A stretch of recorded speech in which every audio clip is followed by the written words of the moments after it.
Pass கலவரம். Big பாஸ்னாலே கலவரம் தான்றீங்களா?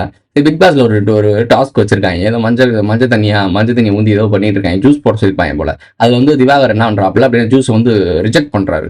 நீதி எங்க வெல்லல, அதாவது நியாயமும் தர்மமும் சட்டம் ஒழுங்கு நெறி அப்படின்னு சொல்லுவாங்க இல்ல, அங்க இருக்க சட்டத்திட்டங்கள் மீறப்படுகிறது.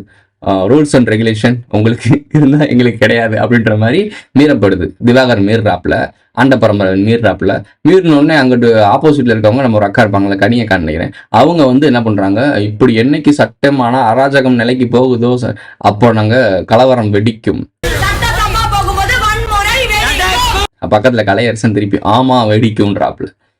என்ன கலவரம்? ரொம்ப நாளா பேசிக்கிட்டே இருக்கோம், நம்ம சொல்லிக்கிட்டே இருக்கோம். அது ஒரு சீக்வன்ஸ் இருக்கு, பெண்டிங்ல இருக்கு, அது வந்துகிட்டே இருக்கு. கொஞ்சம் இந்த சென்னைக்கு வரக்கூடிய வெள்ளம் மலை இருக்குல்ல, அந்த மலை வந்துட்டு இருக்க மாதிரி இந்த மேட்டரும் இருக்கு. எதுக்கு இந்த சீக்வன்ஸ் வைக்கணும்?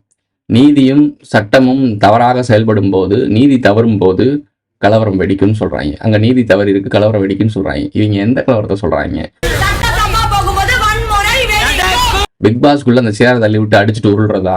அப்போ ஆரம்பிக்கிறாப்புல இந்த கலையரசனை தள்ளி விட்டு உடைக்கிறாப்புல.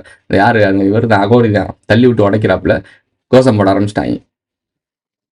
பிக் பாஸ் நிகழ்ச்சின்றது வந்து சமூகத்தில் நடக்கிற அவலங்களை ரெப்ளிகேட் பண்றது தான். அங்க நடக்கிறத ரெப்ளிகேட் பண்றது வந்து ஒரு சின்ன விஷயம் தான். அங்க நடக்கிறத அவங்க மிரர் வியூல பார்க்கல. இங்க நடக்க போறது தான் அவங்க மிரர் வியூல காட்டுறாங்க. இதை தாண்டா நாங்க பண்ண போறோம்ன்றது காட்டுறாங்க. கலவரம் வெடிக்கும்.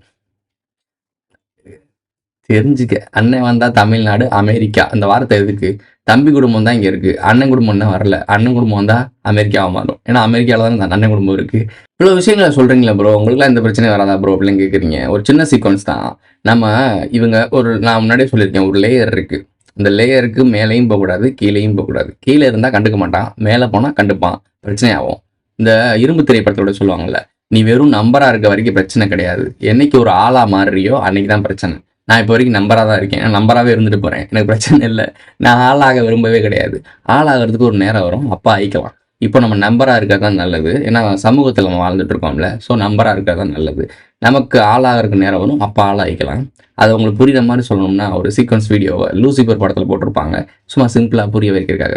நீங்க என்னை பத்தி சொன்ன எல்லாமே உண்மைதான். இந்த நாடே பார்த்து பயப்பட வேண்டிய ஆனா பாசம் காட்டுற சர்வாதிகாரி நான் தான். நீங்க கண்டுபிடிச்ச எல்லா விஷயங்களுமே உண்மைதான். நீங்க போயிட்டு இருக்கிற வழியில தொடர்ந்து போங்க. சத்தியத்தை தேடுறவங்க தான் இந்த நாட்டுக்கு இன்னைக்கு தேவை. இப்படிக்கு நீங்கள் என்றும் இருக்கின்ற உங்களுக்கு மட்டுமே தெரிந்த லூசிபர்.